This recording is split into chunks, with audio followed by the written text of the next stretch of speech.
Halo Sobat Siskal. Kami dari Teknik Sistem Perkapalan UHT.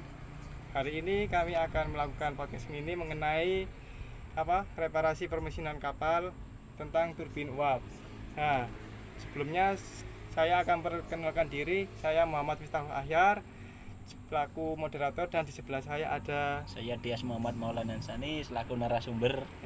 Ya, jadi setelah itu jangan lupa simak kelanjutan untuk membahas sistem turbin uap, sesi tanya jawab. Oke.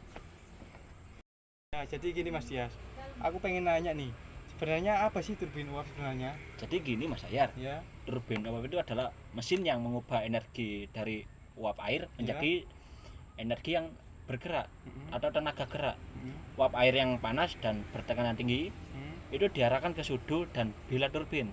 Nah, sudu ini akan berputar karena dorongan uap, lalu putaran itu digunakan untuk menggerakkan poros. Lah, poros-poros ini itu penggerak kapal ya. Intinya dari uap itu bisa menjadi tenaga mekanik buat jalanin kapal. Oh, jadi begitu ya Mas ya? Iya. Oke, next. Lalu bagaimana sih prinsip kerja turbin uap itu sih Mas?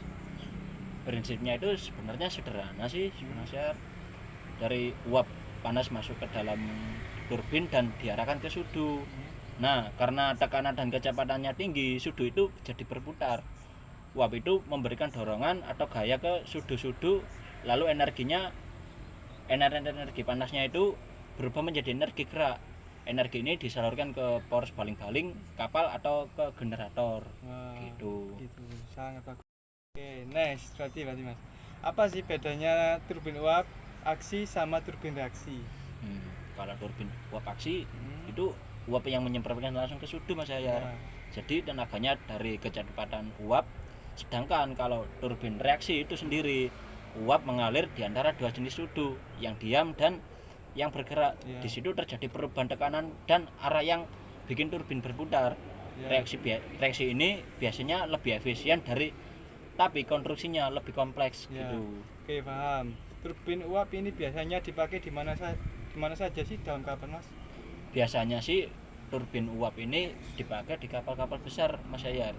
Jadi seperti kayak kapal LNG, kapal tanker, kapal perang. Dan turbin uap ini sering dipakai sebagai penggerak utama kapal.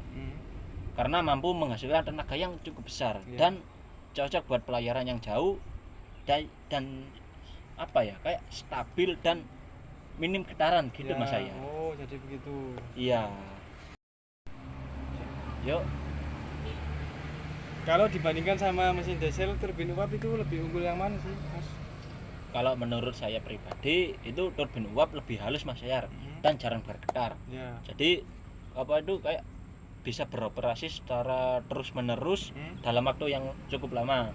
Selain itu dia juga bisa memanfaatkan panas dari sisanya itu buat tambahan dari energi lain. Jadi lebih efisien lah secara thermal gitu Mas Ayar. Oke, waktu turbin uap beroperasi apa saja sih yang harus dipantau pada turbin uap itu Mas? Oke, dalam waktu beroperasi itu apa aja sih yang harus dipantau ya? Jadi banyak sih, seperti kayak tekanan dan suhu itu wajib dicek. Terus putaran turbin dan kondisi oli, dalam kurung oli pelumasan ini juga harus dicek, sama getaran sih Mas Ayar. Semua itu harus dicek dan stabil. Dan kalau ada yang aneh ataupun mencurigakan, itu bisa lah jadi jadwal awal dari kerusakan itu sendiri. Kenapa sih turbin uap itu harus dipanaskan secara pelan-pelan dulu sebelum dinyalakan? Jadi karena logam di dalam turbin itu sensitif banget terhadap perubahan suhu yang mendadak. Kalau langsung kena panas tinggi itu bisa retak atau melengkung Mas Ayar. Makanya harus dipanaskan secara bertahap biar semua bagian komponen logam ini menyesuaikan dengan secara aman lah, begitulah Mas Ayar kira-kiranya. Jadi misalnya kalau turbin uap ini mengalami overheat, apa akibatnya? Kalau mengalami overheating itu banyak sekali Mas Ayar. Kayak sudu bisa rusak, bearing bisa meleleh, oli bisa rusak fungsinya, kemudian kayak bahkan bisa bikin kerusakan besar kayak turbin berhenti mendadak atau poros yang bengkok gitu Mas Ayar. Terus bagaimana sih kalau prosedur start up dan shutdown pada turbin uap? Beroperasi gitu ya Mas Iya, ya. saat beroperasi Startup dilakukan secara pelan-pelan. Uap dimasukkan perlahan sambil semua parameternya dipantau. Ya. Kemudian kayak kalau semua oke baru dinaikkan tekanannya. Shutdown juga begitu.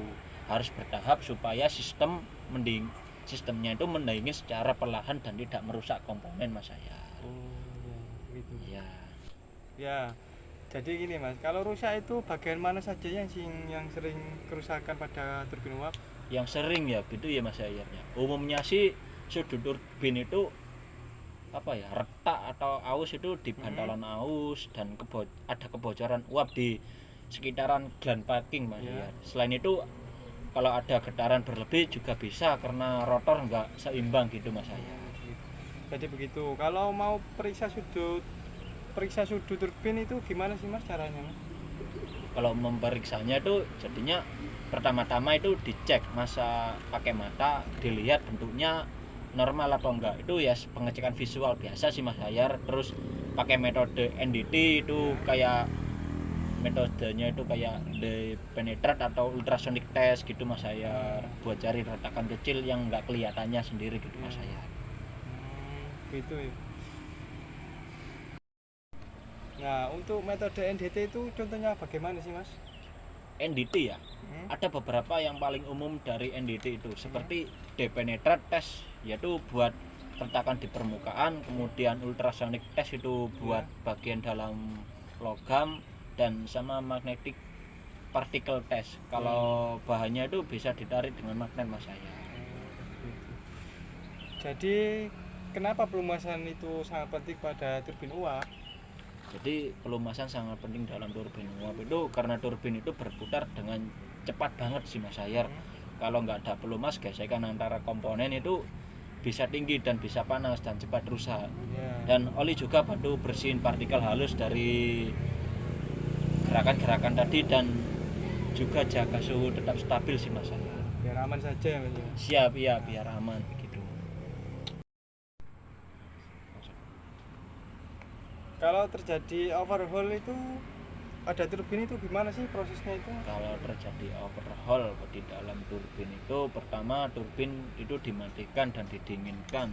Setelah itu dibongkar satu persatu, dicek kondisinya, dibersihkan dan ukur ulang lah.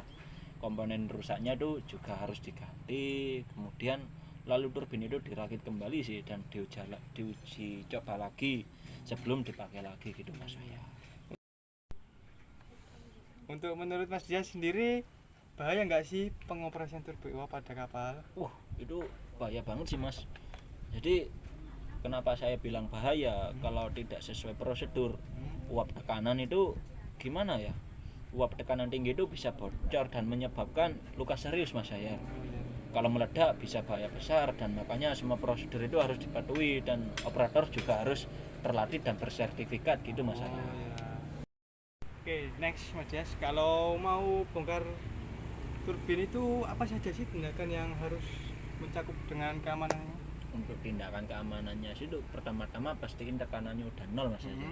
Kemudian semua sistem juga harus mati dan turbin dalam keadaan dingin Mas ya. Terus selain itu ya harus pakai alat pelindung diri dan juga diikuti dari izin kerja yang jelas begitu Mas ya. Jadi semua itu harus sesuai SOP banget lah sih. Iya Mas saya. Terus lalu gimana sih cara mencegah kebocoran pada turbin uap? Untuk mencegah kebocoran dari turbin uap itu harus pakai packing yang berkualitas, kemudian diganti secara berkala sih Mas Ayar. Terus apa lagi ya? Ya selain itu juga pengecekan berkala di titik rawan kebocoran itu sangat penting. Itu sangat penting sekali sih. Oke. Jadi kalau bearing mulai rusak itu gimana sih tanda-tandanya Mas? Apa saja? Untuk bearing sendiri itu seperti suara berisik itu mulai muncul, terus suhu bearing naik, kemudian apalagi ya getaran makin tinggi, kemudian itu tanda yang harus cepat-cepat dicek lah sebelum merembet ke kerusakan yang lebih besar sih Mas ya. Ya gitu. Jadi untuk monitoring getaran itu sangat penting banget ya Mas. Iya, sangat penting banget sih Mas Ayar. Jadi getaran itu bisa jadi alarm pertanda. Ya. Jadi kalau ada kayak nggak beres gitu ya Mas Ayar ya. Kalau getaran meningkat terus, biasanya ada bagian yang tidak seimbang atau aus gitu Mas. Ya.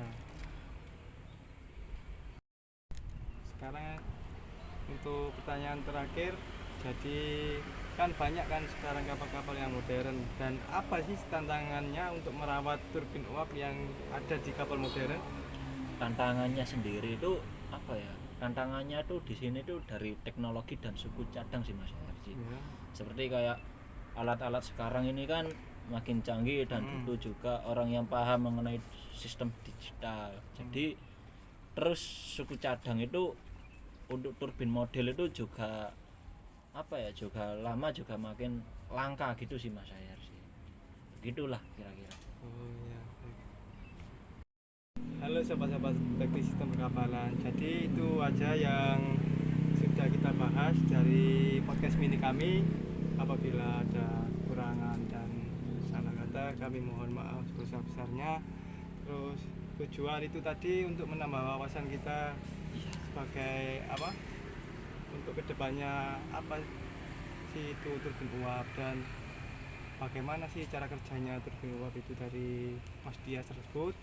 Ya, sebelumnya saya berterima kasih pada para audien yang sudah menonton, dan saya berterima kasih pada Mas Dias yang Saya juga berterima kasih kepada Mas Ayar ya, selaku narasumber yang cukup baik kali ini. dan saya selaku host. Saya akhiri, wassalamualaikum warahmatullahi wabarakatuh. Dadah.